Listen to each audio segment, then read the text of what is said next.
여러분들이 직무 포커싱 되어 있는 부분들을 보여줄 수 있고 이런 직무에 대한 관심으로 꾸준히 이렇게 해왔어요로 보여줄 수 있는 방법이기 때문에 말씀.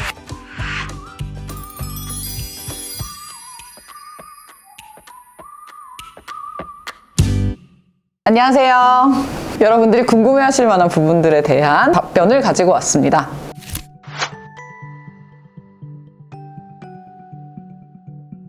제가 상담을 해보고 컨설팅을 해보면 제일 많이 물어보는 것 중에 하나가 외국계 기업 취업을 위해서 준비해야 될 것들이 뭐가 있냐, 미리 따놓으면 좋은 자격증이 뭐가 있냐라는 질문을 되게 많이 해주시는데요. 여러 번 말씀을 드렸지만 외국계 기업은 기본적으로 수시 채용을 기반으로 하고 있습니다.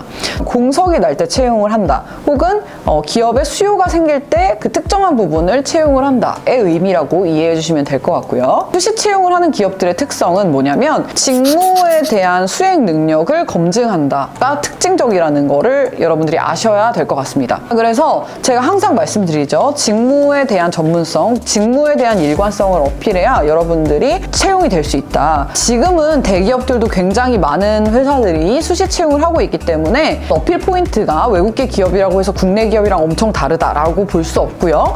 모든 사기업들이 다 비슷한 기준들을 가지고 평가를 하는 시기가 됐다라고 알고 계시면 좋을 것 같은데요. 그렇기 때문에 여러분들이 더욱더 직무 포커싱이 된 이력을 가지고 계셔야 합니다. 자, 여러분들이 직무에 대한 어떤 전문성이나 직무에 대한 방향성을 보여주는 데는 크게 4가지의 포인트를 좀 생각해 볼 수 있는데요. 첫 번째는 여러분의 학업적인 부분, 전공 이런 것들일 거고요. 두 번째는 자격증, 어필할 수 있는 자격증들 이런 것들이 있을 거고요. 세 번째는 대외 활동이나 아니면 여러분들이 학교에서 해볼 수 있는 경험들, 그다음에 네 번째는 사무보조 이력이나 인턴 이런 이력들, 실무 경험 이런 것들이 있을 것 같아요. 자, 먼저 전공을 말씀드리면 특히나 인문사회 계열은 여러분들이 직무에 꼭 맞는 전공을 하지 않아도 상관이 없고 전공 관련성이 떨어지더라도 크게 문제가 되지 않습니다. 그래서 저는 항상 말씀드리죠. 괜찮다, 걱정하지 마라. 이후에 어떤 이력들을 쌓아왔는지가 훨씬 더 중요하다 말씀드리죠. 그래서 전공은 매칭이 되면 좋고 그렇지 않다고 해도 크게 상관이 없다라고 보시면 될 것 같고요. 두 번째 이제 자격증 말씀드리는데 사실 되게 많이 물어봐요. 제가 미리 좀 준비를 하려고 하는데 어떤 자격증이 있으면 좋냐, 제2외국어는 어떠냐 이런 거 물어보시는데 면접을 볼 수 있을 정도의 커뮤니케이션이 되는 수준이면 충분히 입사는 가능하다. 오픽이나 토스 같은 거를 IH 정도 기준으로 잡고 좀 준비를 해주시면 도움이 될 수는 있다라고 좀 보시면 좋을 것 같아요. 그리고 그 외에 나머지 자격증들, 뭐 제2외국어나 이런 것들은 크게 필요가 없고 뭐 한국사 능력시험이나 아니면 이제 뭐 한자 검정 이런 자격증들이 있으면 추가 점수가 부여되는 걸로 알고 있어요. 다만 이제 외국계 기업이나 이런 데 일반적으로 지원할 때는 그거 자체에 대한 어떤 점수나 평가가 딱히 들어가진 않기 때문에 불필요하고요.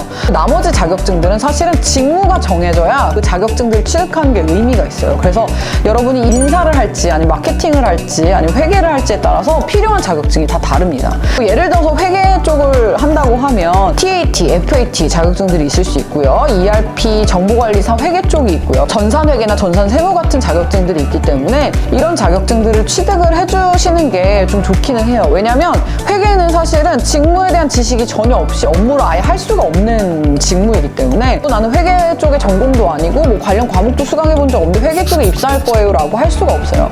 그래서 그런 것들을 취득해 주시면 내가 이 직무에 관심을 갖고 있고 전문성을 쌓기 위해 노력해왔다라는 걸 보여주실 수 있겠죠. 제가 이렇게 말씀을 드리면 제일 많이 하는 질문 중에 하나가 뭐냐면 그런 협회 자격증이나 공식 인증 자격증이 아닌데도 뭐 평가에 도움이 되냐라고 물어보시는 경우가 많아요. 아까 말씀드린 그런 뭐 한자 자격증이나 뭐 한국사 시험처럼 이렇게 점수로 뭔가 평가에 플러스 알파가 된다라고 말씀드릴 수 없지만 중요한 건 여러분들이 직무 포커싱 되어 있는 부분들을 보여줄 수 있고 이런 직무에 대한 관심으로 꾸준히 이렇게 해왔어요로 보여줄 수 있는 방법이기 때문에 말씀을 드리는 거고, 그런 거가 있느냐 없느냐의 차이는 굉장히 크다는 거 좀 말씀드리고 싶어요. 인사 담당자나 실무 담당자의 입장에서 내 밑에서 이 일을 도와줄 사람을 채용을 하는데 오늘부터 내가 하나하나 가르쳐야 되고 ERP란 이런 개념이야, 이런 걸 써야 돼, 자 여기에 들어가면 이런 버튼이 있지를 알려줘야 되는 사람을 채용할 것이냐, 아니면 오늘 당장 업무를 다 던져도 오늘 다 해서 처리할 수 있는 그 관점에 대해서 생각해 보시면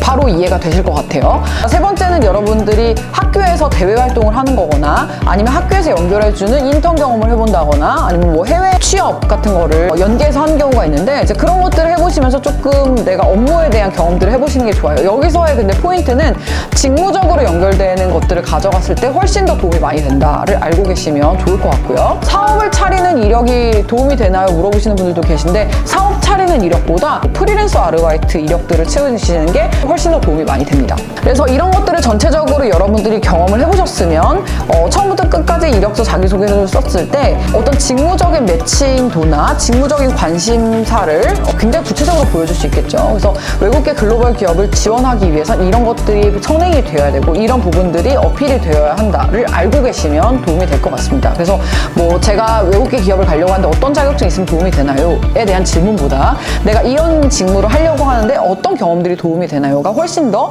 매칭이 높은 이력을 만들 수 있는 방향의 질문이라고 알고 계시면 좋을 것 같습니다. 제가 오늘 준비한 내용은 여기까지고요. 좋아요, 구독 꼭 눌러주시면 제가 이렇게 계속 여러분들한테 팁을 드리는데 도움이 될 수 있으니까요. 부탁드릴게요. 안녕.